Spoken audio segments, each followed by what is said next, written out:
તો હવે એક નવી પ્રવૃત્તિ પણ કરીએ, એનું નામ છે શબ્દ સમૂહ માટે એક શબ્દ. આવું તમે લગભગ ગુજરાતીની અંદર ભણ્યા છો, પણ આપણે આમાં કેટલીક જ્ઞાનતંતુને ધ્યાનમાં લઈ એક સરસ મજાના શબ્દ સમૂહ મૂક્યા છે, જેના વિશે તમને જાણો તો મજા આવશે. તો પેલું છે કે લખતા વાંચતા આવડતું હોય. જેને લખતા વાંચતા આવડતું હોય એને શું કહેવાય? અક્ષર જ્ઞાન કહેવાય. શું કહેવાય? અક્ષર જ્ઞાન. બીજું, જેનો શત્રુ નથી તે, જે કોઈની હારે બાજતોય ન હોય, એનો કોઈ શત્રુ જ ન હોય, એને શું કહેવાય? તો કે અજાત શત્રુ કહેવાય. શું કહેવાય? અજાત શત્રુ. પછી નંબર 3, તિથિ નક્કી કર્યા વિના આવનાર. ઘરે કેટલાક મહેમાનો આવ્યા હોય, આપણને કીધું ન હોય અમે આવી છીએ, અને પહોંચી જાય, એને શું કહેવાય? તિથિ નક્કી કર્યા વિના આવનાર. એને કહેવાય અતિથિ. શું કહેવાય? અતિથિ.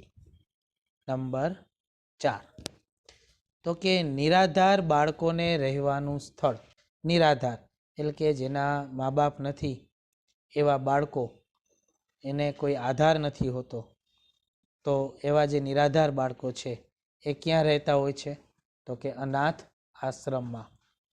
તો એનું આવશે અનાથ આશ્રમ. નંબર 5, જેની આરપાર જોઈ શકાય તેવું.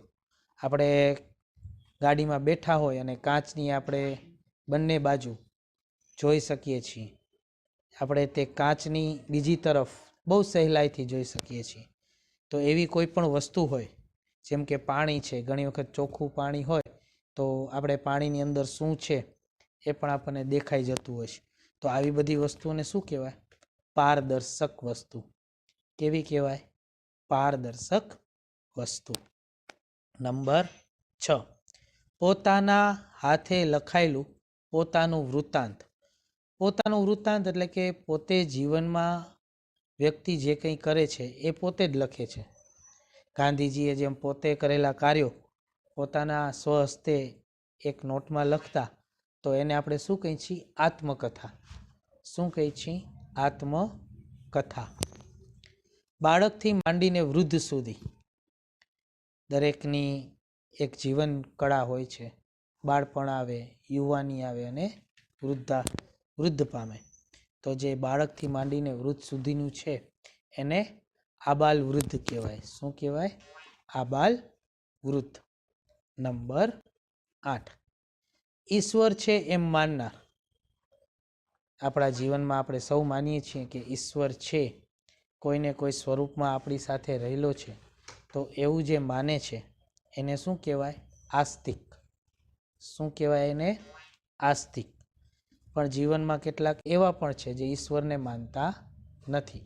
એ આપણો 9મો પોઈન્ટ છે કે જગતમાં ઈશ્વર છે જ નહીં એમ માનનાર. કેટલાક વ્યક્તિઓ એવા પણ છે જે એવું માને છે કે ભગવાન જેવું કોઈ હોતું જ નથી. તો એવી વ્યક્તિઓને આપણે શું કહેવાય? નાસ્તિક કહેવાય. શું કહેવાય? નાસ્તિક. નંબર 10, જોઈએ તે કરતાં વધુ ખર્ચ કરનાર. આપણે જીવનમાં 10 રૂપિયાની જરૂર હોય છતાંય કોઈ વ્યક્તિ 15 રૂપિયા ખર્ચ કરી નાખતો હોય, તો એવી વ્યક્તિને કેવો વ્યક્તિ કહેવાય? ઉડાવ વ્યક્તિ કહેવાય. શું કહેવાય? ઉડાવ વ્યક્તિ. નંબર 11, જોઈએ તે કરતાં ઓછું વાપરનાર. માની લો કે આપણે 10 રૂપિયાની જરૂર છે ને છતાંય 7 રૂપિયા કે 8 રૂપિયા જ વાપરતો હોય, તો એને શું કહેવાય? કંજૂસ વ્યક્તિ કહેવાય. કેવી વ્યક્તિ કહેવાય?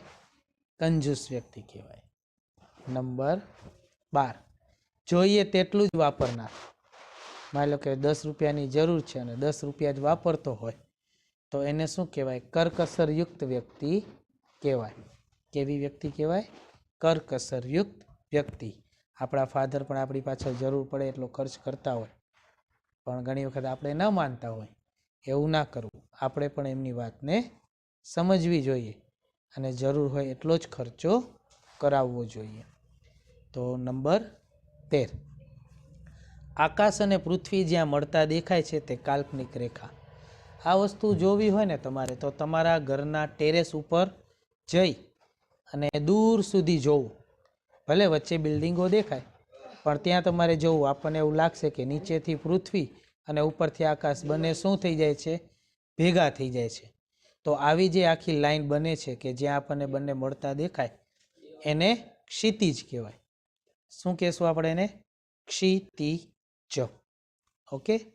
નંબર 14, જેનો પતિ મરી ગયો છે તે સ્ત્રી. પરણ્યા બાદ કોઈ ઘટના ઘટવાથી કોઈ સ્ત્રી હોય એનો પતિ મૃત્યુ પામ્યો હોય તો એવી સ્ત્રીને આપણે વિધવા કહેશું. શું કહેશું? વિધવા. પણ માની લો કે કોઈ ઘટનામાં સ્ત્રીનું મૃત્યુ થયું હોય તો જો પુરુષ છે એને આપણે વિધુર કહેશું. શું કહેશું? વિધુર. નંબર 16, ચોમાસામાં પાક ઉગતો હોય એને ખરીફ પાક કહેશું. બરોબર? ચોમાસામાં જે પાક ઉગતો હોય એને ખરીફ પાક કહેવાય.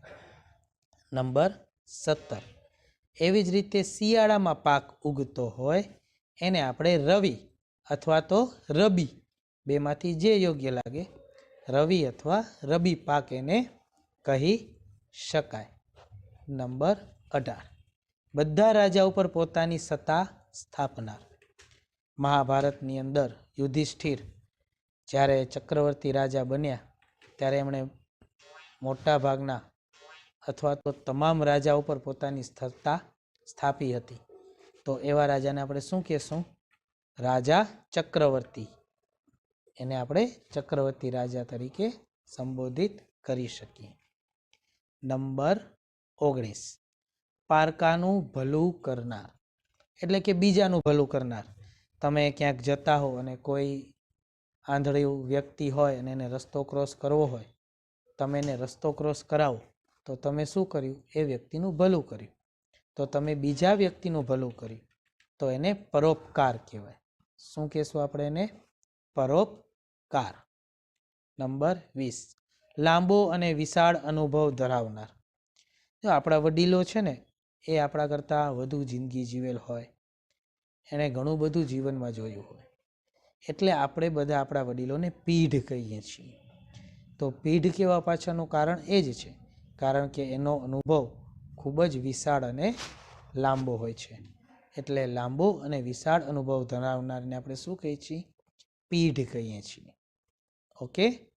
નંબર 21, મોટી ઉંમરની વ્યક્તિઓને અપાતું શિક્ષણ. આપણે બધા તો ભણી જ છીએ. ઘણી વખત એવું હોય, કેટલીક શાળાઓ એવી પણ છે જે આપણા મમ્મી પપ્પાને પણ ભણાવવા માટે કામ કરતા હોય છે. એવી સંસ્થાઓ કામ કરતી હોય છે. તો એને શું કહેવાય? પ્રૌઢ શિક્ષણ કહેવાય. શું કહેવાય? પ્રૌઢ શિક્ષણ. રેડી? ચાલો. નંબર 22, દરિયામાંથી મોતી કાઢનાર. દરિયામાં છીપ હોય, છીપની અંદર સફેદ મોતી બને છે, તો એ મોતી કાઢનાર વ્યક્તિઓને શું કહેવાય? મરજીવા. શું કહેવાય? મરજીવા. નંબર 23, ઘેર ઘેર ફરી ભિક્ષા માંગવી તે. પહેલા જમાનાની અંદર કેટલાક લોકો ઘરે ઘરે જઈ ભિક્ષા લઈ અને પોતાનું ગુજરાન ચલાવતા. તો આવી વ્યક્તિઓને શું કહેશું? માધુકરી. શું કહેશું? માધુકરી. નંબર 24, પથ્થર પર કોતરાયેલા લેખ. પહેલા જમાનાની અંદર આપણને ખ્યાલ છે કે લોકો પાસે બુક્સ કે એવું કાંઈ હતું નહીં, એટલે એ લોકો પથ્થર ઉપર લખતા. તો જે પથ્થર ઉપર કોતરીને લખતા એને કહેવાય શિલાલેખ. શું કહેવાય? શિલાલેખ. શિલા એટલે પથ્થર, લેખ એટલે લખાણ, એટલે પથ્થર પર કોતરાયેલા લેખ શિલાલેખ. નંબર 25, આકાશી પદાર્થો નિરીક્ષણ કરવાની શાળા. આકાશી પદાર્થો એટલે આકાશમાં રહેલા તારામંડળો, ગ્રહો અને નક્ષત્રો, એના વિશે જે નિરીક્ષણ કરવાની આખી જે શાળા છે એને આપણે શું કહીશું? વેદ શાળા. રેડી? હવે આ જે તમને શબ્દ સમૂહ કરાવ્યા છે એના ઉપરથી તમને મેં 3 પ્રશ્નો હોમવર્કમાં આપ્યા છે કે શબ્દ સમૂહ માટે એક શબ્દ આપો, એમાં મેં તમને 10 પ્રશ્નો પૂછ્યા છે, એક જોડકું પૂછ્યું છે અને એક ખોટા શબ્દ પર છેકો મારો. તો આ ત્રણેય પ્રશ્નો છે તમારે નોટબુકમાં લખવાના છે. જવાબ સાચા છે કે ખોટા એના માટે તમે વિડીયો પાછો હજી એકવાર જોઈ અને ચેક પણ કરી શકો છો. તો આ રીતે તમારે તમારું હોમવર્ક પૂર્ણ કરવાનું રહેશે. તો હવે એક નવી પ્રવૃત્તિ પણ કરીએ. એનું નામ છે શબ્દ સમૂહ માટે